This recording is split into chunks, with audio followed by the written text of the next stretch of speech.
Voilà, merci JBB Télévision, toujours au chef d'actualité. Madame, Messieurs, bonjour, bonsoir, Mbote Nabino Banso. En tout cas, beaucoup l'anangaï, na sengi Nabino, vous s'abonnez massivement na la chaîne Nabino Yasika. Oh, vraiment, vous pouvez faire chance, vous pouvez faire bande comme sous.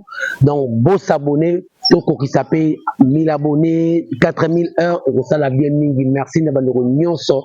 Cloche à notification, on a beau partager vidéo et on ça la madame mingi. L'actualité reste Dominique Kaka na liwa ya moko ya 4 ya IDPS hein, de Wampanga, oyo procès bakata kengo na mokolo ya mardi ba condamné plus de 9 personnes mais parti ya Wampanga ba lobi ke baza d'accord té la composition il y a premier juge qui na cassation bango balingi kaka les commanditaires après à comparaître to kosolango lelo awa na kati ya émission ya lelo et puis également to kolobela ba propos ya Jean-Pierre Bemba par rapport ya bandeko oyo Katumbi Joseph Kabila et puis Batasenko oyo bazali na atteinte de sûreté de l'état pe ba combattre une tentative pour que babo mamokonzi ya mboka ne reçoit lodi ils ont pétrole likolo ya moto pendant que tout ça a besoin de cohésion lelo yo to kobeta lisolo pe to kolobela mai matali la situation et yamboka la besoin d'un rapprochement de Joseph Kabila et pardon il y a Martin Fayulu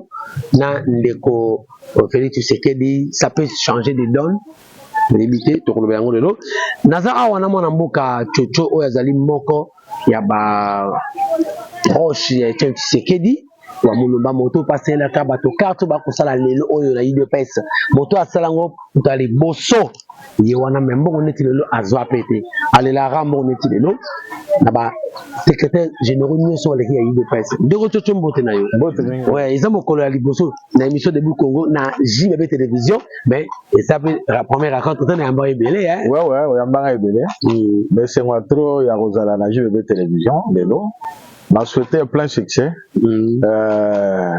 à Oumela akende pe wa waneti banengo to fula pe akende batu ba s'abonner massivement pour avoir les infos à la une et à tout moment. Très bien, merci beaucoup Toza parce que vous avez vraiment occupé on dit moi cette sur temps yo tout besoin de solution de moko il pèse tala lelo ndeko wa panga akoti mabele babetaki na force du progrès nini ekolika na kaka il pèse les loups commencent à se manger entre eux. Bon, là vraiment Sony mingi hein, il y a au monde que non les loups se mangent entre eux.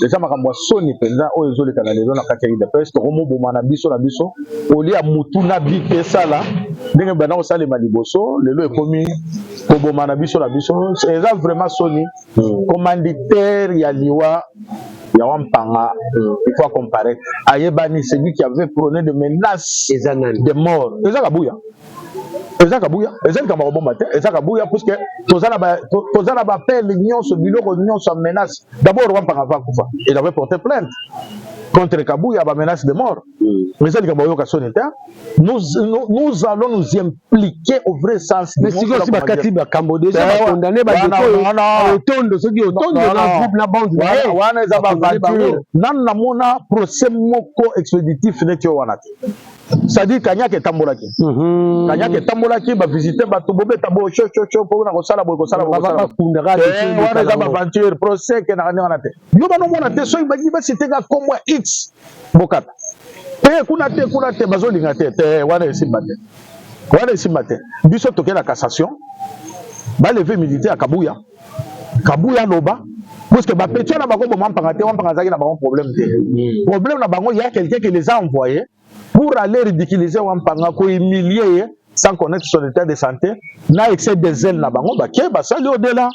C'est comme ça que nous disons, bisson la cour de cassation, la vérité. Le vrai commanditaire doit sortir. Il faut pas demander humilité, bisson la kaboya photo talana. Puisque Togo se prend en côté. Le Togo se prend en Wampanga. À qui le prochain tour? Tu habites Kabuya des milices? Kasi. Bon, c'est sûr parce que Kabuya va bien que tout ça obika. Ce que tout c'est obika. Ah, t'es ngala c'est la bisson depuis kala. Ngala roto santé puisque la yara na été. Allié ça ngate. Nana simbata un frère ya Kabuya te. Na rolia na été. Mais qu'est-ce que vous reprochez vraiment à Kabuya? Kabuya, c'est d'abord, c'est l'incompétence. Depuis que l'UDPS est là, et il y a ça, tu sais, le tout premier secrétaire général, le plus médiocre, c'est lui. Le tout premier secrétaire général, le plus médiocre et incompétent, c'est Kabouya. Vous comprenez? C'est un parti au pouvoir. Kabouya, vous voyez que tu as la cellule de conservation au pouvoir dans l'UDPS. La technique démocratique, il faut pas réfléchir. Non, Kabouya, il y a une matinée politique. Ils ont raté. Non, ils ont raté. Ils ont une matinée politique. Une matinée politique, ils ont consulté. Ils ont consulté. Après, ils ont raté que quand on a dans l'église, c'est le pasteur qui parle. Soit assis, amen, amen. Il menace les gens là-bas. L'opinion sortit ici, alléluia, amen, allez. Bah, il y a qui dans le moyen de transport ailleurs, Kabila qui monte, parce que nous avons débattu. Nous sommes habitués à faire un débat. Non, c'est le débat. Convaincre. Mais pour notre débat, exacté, réunion secrétariat national que non, beaucoup de compte rendu, basu, basali, bonaboté, exacté. Assez à l'obaye, mon kosoko, tosité, au bigate. Non, t'as vu que non, anya comme ça, aye, bisi la batonaye, moi, Sylvain Moutombo, azonga comme ministre. Il faut qu'on va chauffeur, naïe, pendant une année. Ah, il y a moko, ya collège, avocat. Oui, oui. Il y a un wampanga. Oui. Il a voulu, il a humilié, Kabouya a humilié tout le monde. Kabouya a humilié tout le monde. Il était le premier à Kabila, c'était un homme sérieux. On a ma vidéo, la matinée politique. Kabila a vu. Il n'a vu aucun parti sérieux. Mais c'est ridicule. C'est ridicule. Tout le monde a secrétaire général sur la partie politique. Débat à la télévision. Soit aujourd'hui, on va parler de l'économie. On invite tel secrétaire général. Aya, nous allons parler de l'économie. Nous allons parler de ça. Kabouya n'en a pas la connaissance. Non, à Kokate. Dans un film, il a été, je vous dis ce qui est réel.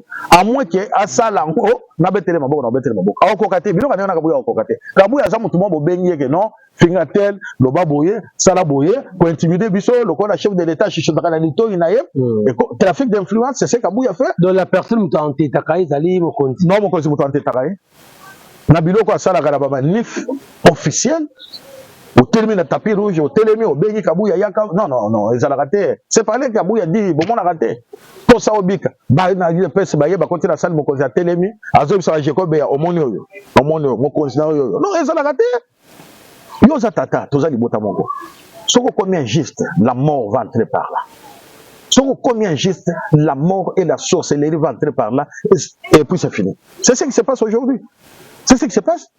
Kabouya, il faut tout ça, Kabouya. Il faut tout ça, Kabouya. Lui, on parle de l'énergie. Puisqu'on parle du Kassai central, c'est comme ça on lui fait ça. Non, et c'est il y a un certain tribalisme entre tout le monde à Kataï de Pes. Le séparatisme. Le grand Kassai, Bokabouani, la Kataï de Pes. Ceux qui se tapent sur la poitrine aujourd'hui pour lui de Pes, même être au pouvoir aujourd'hui, ce sont les gens du Kassai oriental. Ce sont les gens du Kassai oriental. Et ceux du Kassai central. Ceux du Kassai central, Bazan et Sigate. Oh, Bazan un peu. Bazan, quand on a le gouvernement, Bazan combien? Quand on a le gouvernement, Bazan combien? Si on a un moko, si on a un ministre, moko à Kassai central, il y a pas de peste. À hôtel, il y a parti. Bazan combien? Il y a Kassai central, Bazan combien? Premier chef de l'État, Bazan combien? Parmi les conseillers, Bazan combien? Non, je te dis, il est d'où? Kabouya de Miabi, il est du Kassai oriental. Kabouya du Kassai oriental. Vous comprenez? Et on Pangazan? On parle du Kassai central. Même territoire, même territoire, Nambata, l'autre Mbata qui est entré par la fenêtre dans l'île de Pes, qui fait aussi beaucoup de bruit. Quelqu'un qui était du RCD. C'est pas un compagnon de l'île. Non, moi je ne l'ai jamais connu dans l'île de Pes. Je l'ai vu brusquement entrer dans l'île de Pes. Il a fait le parcours de combien de partis politiques? Combien de parcours dans les partis politiques? Moi je l'ai vu. C'est ce que j'ai dit. Je ne l'ai jamais connu. Toute ma jeunesse que j'ai vécue dans l'île de Pes, dans le regard comme moi. Au contraire, c'est lui qui nous combattait.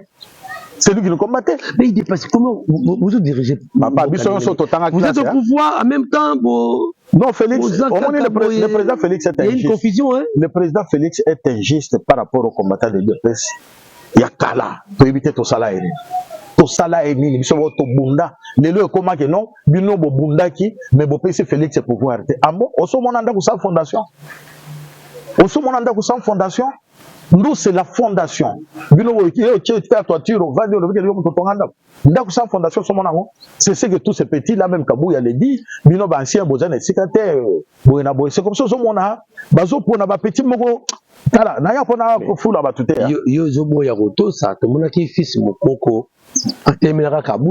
Atemeli Kabuya. Après tout ça. Là aussi, tout le monde a pas la skin. C'est DGA. Wana za aventure wana. Wana ko tosa te. Merci beaucoup. Wana DGA. Wana muto PCA. Non DGA.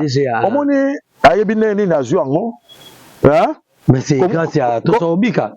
Voilà, ngana ko bananga eloko te. Oui, grâce à Toso Bika abetamaki, on a gardé cap net na biso. On va milliard ba kata ko car les forces du progrès. Kasi ngana na zoloba, ayeko tosa. Abiki. Esili. Ngana ko tosa te. Ngana senga ba on peut bouloter hein. Na senga ba on peut bouloter. Mais je suis prêt à travailler na bango.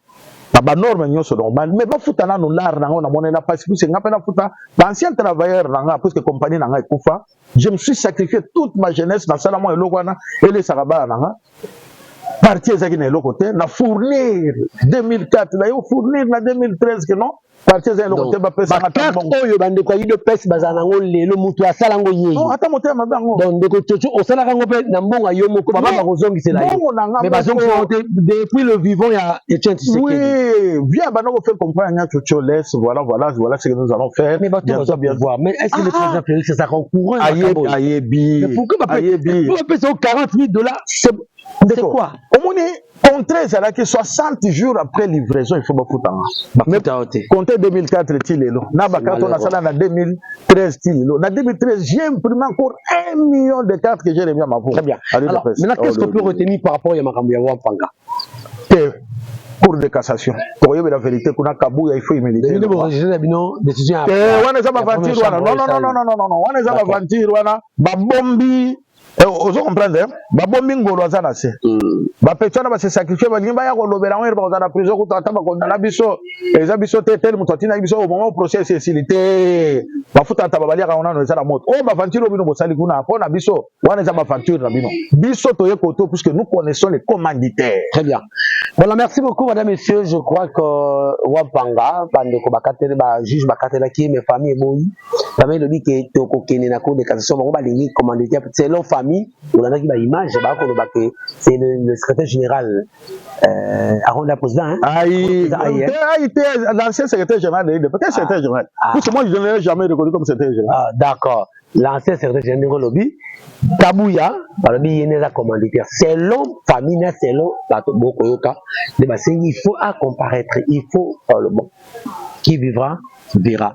Voilà, parlons un peu de propos à Jean-Pierre Bemba on a accusé bato belé bazali na atteinte na sûreté de l'État et puis bango ba constat que on a tentative il y a coup d'état par le chef de l'État ma chef de l'État il y a un bénézali on se la compte à rendre au moins Jean-Pierre Bemba conserver pouvoir na ira pas faire paniquer bateau ba nyima boma mon congé ba nyima ça a conserver pouvoir ou ça conserver pendant qu'on a besoin de cohésion il y a qu'on voit pétrole cohésion ici pour faire la mokala tout ça pour la poste à la moitié parce que cohésion ni massa saison na massa saison beta chaque jour nous ce cohésion ni nous tokela bitumba so aussi la dernière si neni Jean-Pierre veut conserver le pouvoir na marque na bateau basala ifo yangana les lois ofut ça ba on peut masumu les gens ont solo non wana ça il veut juste s'assurer de confiance c'est pas Félix ça c'est tirant na sympathie na confiance parce que Félix a refusé tous les anciens délits de presse pour embrasser les ennemis des dits de presse d'hier qui nous ont combattu, qui nous ont fait du mal, oui, qui ont fait que Etienne Tshisekedi a de Tina Sababele, bah oui, les Michigan à Balobarate. Au moins, Etienne Tshisekedi a Keboy. Mais ils se sont retrouvés, bah, ministre du gouvernement Félix. Ils se sont retrouvés, mais nous, nous autres, non, tout le monde, Jean-Pierre, moi, par mais nous sommes que non, Katumbi n'est pas congolais de père et de mère, Jean-Pierre Bemba n'est pas congolais aussi de père et de mère. Il est pas son père, c'est un Portugais. Un Bosco de père et de mère, son père a été coopté, maman a été congolaise. Bon, mais Kabila, il n'y a rien de bon dans Kabila, rien.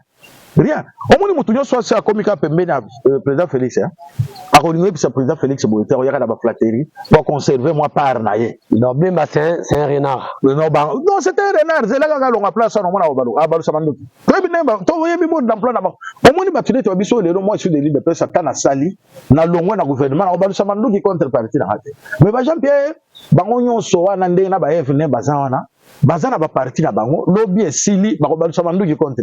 Mais au boy soso opponé na ondeke mabeni biso to sala biso basien pour subir auto subir les dons à régime il y a les 3 ans sur 10 ata ba pesi biso nyonso 3 ans 3 sur 10 on va tu as satisfait 3 sur 10 Zamba Sunga ba Zamba Sunga ingénieur Tchouchou donc on est toujours que moké na suka ya émission na biso mokolo lelo est-ce que rapprochement il y a Ndeko Martin Fayoulou au lobby a traité qui Ndeko Félix c'est-à-dire il ne reconnaissait pas légitimité à Félix il a volé il a pris des simulacres électoraux en 2023 mais là c'est le rapprochement na Ndeko Félix tout le monde qui n'a été accueilli est-ce que ces rapprochements qu'on change la donne ils ont aventure voilà Fayoulou a récupéré moi par na za on peut ça abedana et voilà ça on va aventure voilà cause le ça on va aventure non quel école biso tout quand de la patrie a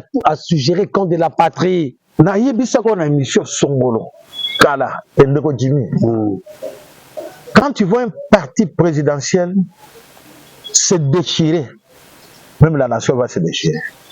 C'est par là que le complot y a bien à Mabé et ça la partie présidentielle. On veut dire quoi? C'est-à-dire, sur le parti présidentiel, ils ont fonctionné bien, même le pays a fonctionné bien. C'est automatique. Ils fonctionnaient bien, puisque rien ne va. Les années tu là la mot qui va ici là qu'on a les zika. Attends ça la boulot, au ça.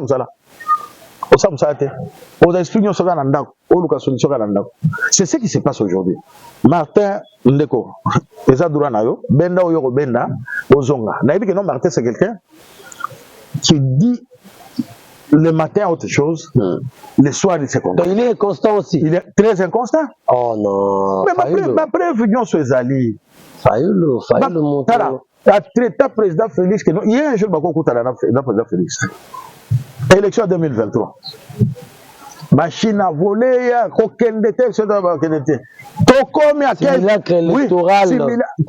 quelques minutes, il y a bouillé. Aboya qui va donner sur Bakendi, postuler dans la législation. Oui.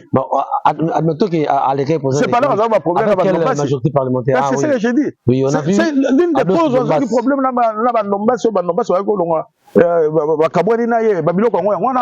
l'inconstance. Fayoulou n'a jamais été constant. Et je n'ai jamais fait confiance à Fayoulou. Moi, j'avais qu'un seul politicien que je faisais confiance, c'était Etienne Moulumba. Depuis que Nana Mbele Nana Mona Moussouté. Nana Mona été. Nana Mona Moussouté. Ce rapprochement est quoi porter la crise? Il n'y a rien de bon. Mais la crise, elle est politique, elle est militaire. Hein? La crise est militaire, mais la crise n'est pas politique. On n'a pas une crise politique. Fayoulou est politique, on n'a pas une crise politique, on a une crise militaire et humanitaire. Est-ce que ces rapprochements peuvent faire peur à Nanga? Non, il est côté. Et c'est le côté. Fayoulou a benda moi par benda, bona boye, akende. Et le côté ça té. Monsieur Bakolo Bao, Baropé c'est prématuré. Ata ba pesier, Nikolo Ekoyate. Ata ba pesier Nikolo Ekoyate. Ce n'est pas il. Mais yo zo monela, idée na yo, analyse na yo, o mona. Finalité na ko za ndengeni. Bon, na yebi que nos finalités nango nous finirons par causer. Je parle de la finalité, il y a un rapprochement, il y a Fayoulou na Félix. Non, Fayoulou a compris que Nzela Zouaki est produit le côté. Au lobby ti ok Liban donc on peut se soutenir dans ça la bon où il veut maintenant va coopérer le président Félix il devient le dauphin de Félix. Ah ben il est à la dauphin. Oui puisque la boye ici matin Fayoulou était troisième si on tozara ceux qui premier le président élu comme à troisième. Non après Katumbi un étranger toi qui te dis congolais de père et de mère ça dit il y a un problème. N'attends rien de bon, il n'y a rien de bon. Au moins, moi, je te dis, les peignons au Balouka. Au Balouka, trop ça, non, monsieur, au Balouka, qui m'a fallu. Il n'y a rien là-bas. Il n'y a aucun Congolais conscient qui dit qu'on va dire d'ailleurs que nous votons par le ce matin. Ah ben, moi, parti encore Benda, Benda, mais il y a Benda. Problème est-ce que tu trouves un Congolais constant peut Bazali? Non, Etienne Tchèque. Non, Etienne Tchèque était constant. Non, on est aventureux. Constant ou non, non, c'est un aventureux, c'est les aventures. Il est constant quoi. Si tu étais constant d'abord, Tu sais comment ici justice c'est le venir baisser en gros malgré doit combattre justice c'est ça ma détournement va pesanga élément moko justice lelo que nous attaque constant Mutamba longwa ki otikale na souvenir que nous exemple ezali non c'est quelqu'un qui est venu faire le populisme tu sais dans l'île de presse hein c'est le seul parti qui dit la vérité même na bao ya yemoko mais Mutamba totali moi omoni le omoni na gouvernement omoni na gouvernement omoni na gouvernement il n'y a aucun ministre à cause ngazate à part la ministre des affaires étrangères Maman Thérèse oui moko cause ngate à part hier donc s'il faut faire le remaniement donc le reste là ta moko kozonga te Patrick a fait j'ai dit ata moko kozonga te Patrick Mouyaya papa le travail c'est quoi quand on a la RTNC quand on a la journaliste est-ce que Patrick Mouyaya a sa ministre d'information à sa vanda a bensi ata conseil d'administration à RTNC bavanda ba solo la batalata immeuble wana o mobutu atonga na passe na mongo na biso que no ba sauver ata immeuble wana parce que cet immeuble risque de s'écrouler avec les gens mais parce que la magama bato mususu ezane tiyo motinalisu na yo ozomona ngote mazomona et Patrick Moya c'est un jeune non et ya kabala qui certaine c'est azala fier yé moko d'abord puisque les gens tout le monde a les caca ministre pose ya nini ba biloko ni ya banjela nani ceux qui bizarre les rwandais là infrastructure ba les caca ba mona ka immeuble na te kendo tala ba grève kendo tala ne besoin arrêter bateau soko lobi bon non Moya n'est pas la référence. Tu comprends? Non, là, il y a tous les ministres, mais sont 53. Pour l'action, il est au Mongo. Au moins, il a conseil des ministres fois passé. C'est que le président Félix a fait. A même chef de fleurs, dans le conseil des ministres. On dirait que nous avons un mais qu'on condamne, mais qu'on sait que c'est un sous-moutou, qu'on fout et qu'on fout là. Thérèse Kaikwamba. Chef de fleurs à mon dans le conseil des ministres à Pessie. C'est-à-dire, c'est une dame qui a surpris tout le monde. Même le président est surpris. Il n'y a pas un bon ministre, moi la moisson à terre, à vouloir m'outer, elle c'est le boulot et le Congo. Tous ces gens que tu vois là-bas, il n'y a que des chantiers ici, hein. Bah, frère, ça va $8 000, il n'y a que des chantiers, il n'y a aucun ministre qui peut les tourner. Donc tu ne crois pas dans Mutamba? On a posé aux questions, c'est le populisme, hein. Il y a besoin de l'euro narcotique qui est non. Est-ce que cette affaire, il y a détournement, il est vrai? Ah, on a un magistrat, mais il y a non solo. Au moins, jeunesse, ce qu'on continue à pouvoir, il faut faire attention. Il y a Ayaki a bloqué qui va magistrat.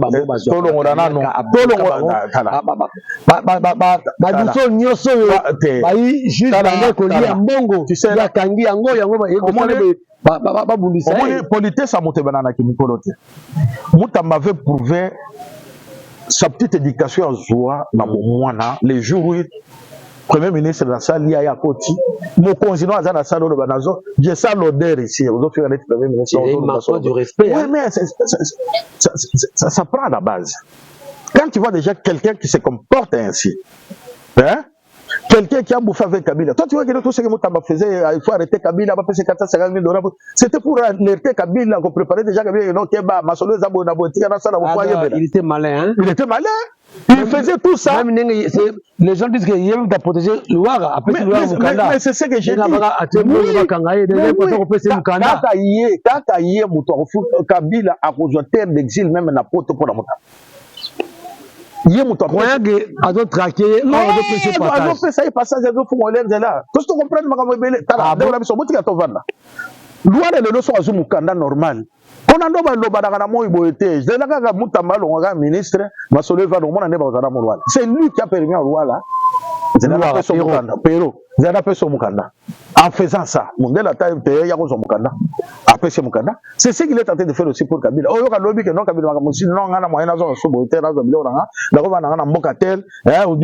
C'est Mutamba. Ok, merci. Tu connais son suppléant au Parlement? C'est son père. Oh, suppléant Mutamba, c'est son père. Oui. Et tu sais ce qui est bizarre? Je vais te donner encore une autre information. Hein? Allez-y. Le suppléant de Mutamba, c'est son père, biologique, même père. Son père au Botaï. Et quand nous sommes allés fouiller dans des histoires. Du népotisme. Oui, oui. Est-ce que Mutamba a posé confiance?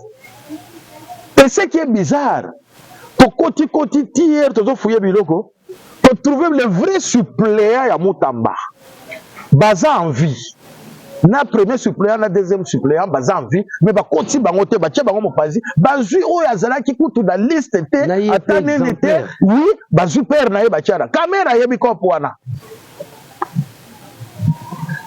Vous comprenez? Okay. Si tu vas me parler de prochainement, on va en parler. Après ça, pendant l'action, tous ces gens dont bateau, bazolo, c'est son père, son premier suppléant, son père, qui n'était même pas sur la liste à ma suppléant. Voilà, merci madame, messieurs, nous sommes arrivés à la fin de cette émission de Kochocho. Nous avons émission, na émission Lelo, Congo debout, nous va retenir surtout mes matali Mboka. Tolinga Mboka na biso, Mboko ezaka moko mso ezate. Rwandais, nga na kobimisa message à haine contre le Rwandais. Mais nga nazalaka dans pour da et pour elle. Et le Rwanda a semé na Congo, il faut foutango. Il faut foutango tôt ou tard. Donc les lots, attends va ni toi le vrai munguna tozana et les lots. Ada so mundelete. Et comme Rwandais. Bande on a besoin qui vous. Vraiment nous souffrons de cœur avec vous. Soyez debout. Le Wazalendo, Botelema, Bokezabiso.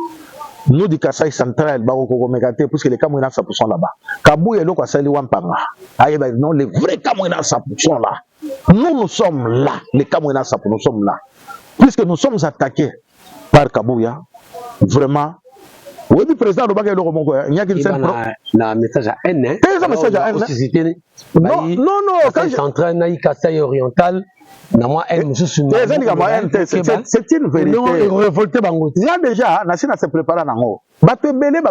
C'est l'injustice, tout le monde en haut. Tout le monde, c'est l'injustice. C'est l'injustice, mais la partage sur ma poste. C'est l'injustice que nous vivons. Tout le bateau, pourquoi?